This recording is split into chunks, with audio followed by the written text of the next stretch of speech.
All right, so once the vehicle is supported on jack stands and the wheels off, next thing you'll want to remove here is the sway bar link. You'll need a 5mm Allen if it's the factory sway bar link, and a 14mm wrench, and break this nut loose, which we already have here. And that'll come off, and do the same on this lower one. Again, just put your Allen wrench here to hold the shaft from rotating, put your box end in and break it free. They tend to be kind of tight.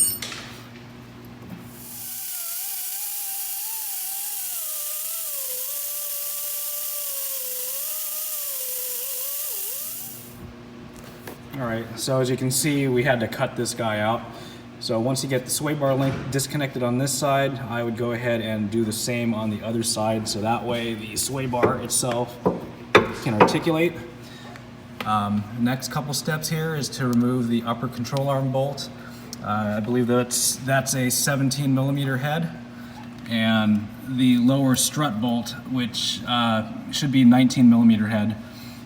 So get these loosened, the lower strut bolt loosened. And we're also going to loosen the hub nut, which is a 30mm 12 point. Has to be a 12 point. So you can see there, it's a 12 point nut. We'll go ahead and remove that so that when we droop the suspension, we don't end up overextending the inner CV joint. All right, I also forgot to mention that there's another bolt here that we'll need to remove. This holds the rear ABS wheel speed sensor to the upper control arm. We'll want to remove that so that this cable doesn't get overstretched and broken. So that, this, and that, and the axle nut.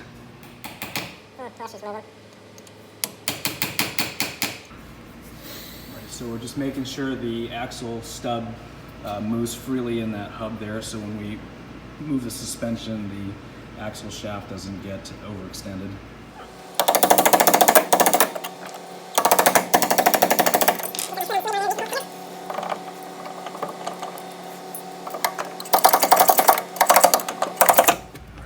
Working on the upper strut mount bolts or nuts,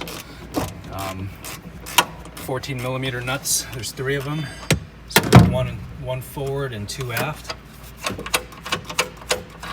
So once those are off, we should be able to work on dropping the strut assembly out. Okay, we got the 3 upper strut mount nuts off. Spare tires out. We'll need to keep that out so we can properly torque these nuts when we install the new strut. All right, so we've got the upper control arm loose. The axle shaft is sliding in and out, so we're not going to worry about the axle shaft getting hyperextended. The lower strut mount is loose, and the upper strut mount is loose also. So the idea here is we're just going to push the suspension down, and that'll give us enough space to get the strut assembly out. So we should just be able to sneak it out.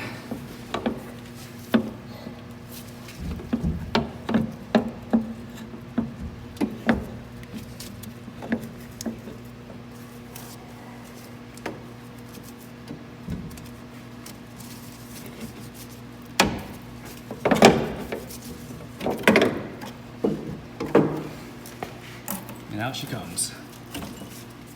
All right, so same thing, putting the new strut in, move the suspension arm down with a pry bar, just carefully align everything as needed to get the strut in.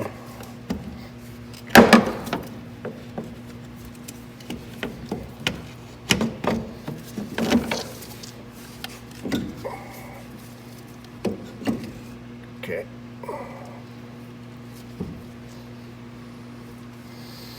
All right, now we can start reassembling. Okay, so installation is reverse of removal. Just put the new nuts on the strut mount here. The Monroe quick strut comes with a new bolt and a nut for this hole here. We're not quite sure why they do that, but that's just what they do.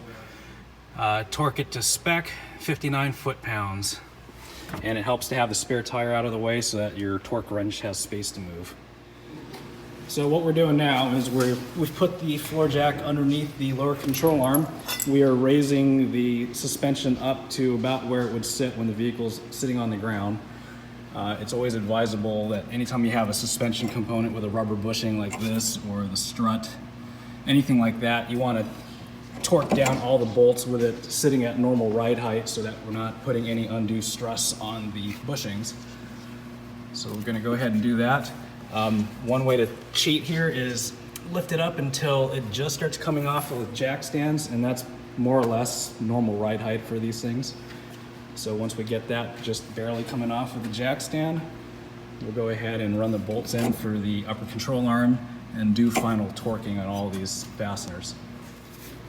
Upper control arm bolt, torque that down to 55 foot-pounds, and the lower strut mount at 103. All right, so once the strut upper and lower mounts are tight, the upper control arm's tight, the ABS wire bracket's tight, the stabilizer link's the next thing we need to put in. So it goes in the way it came out, just backwards of how it came out, and that's tightened to 32 foot-pounds.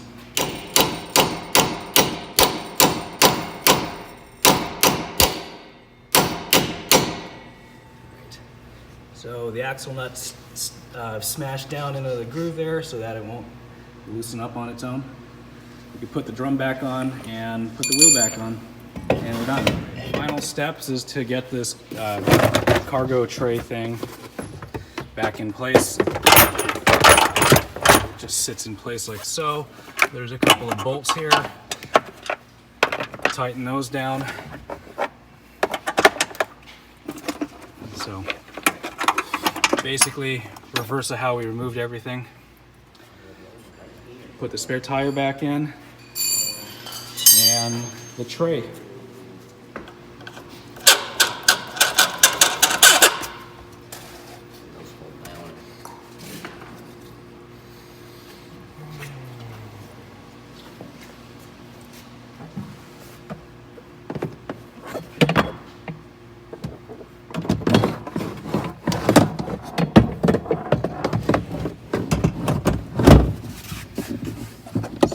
Line up into those holes there, and more 12mm bolts. Alright, so we got all the 12mm head bolts tightened. That one, this one for the cargo cover, and that one there. Final piece snaps in place.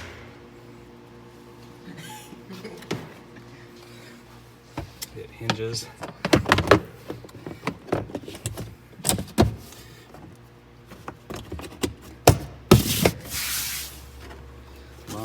Lock, and we're done.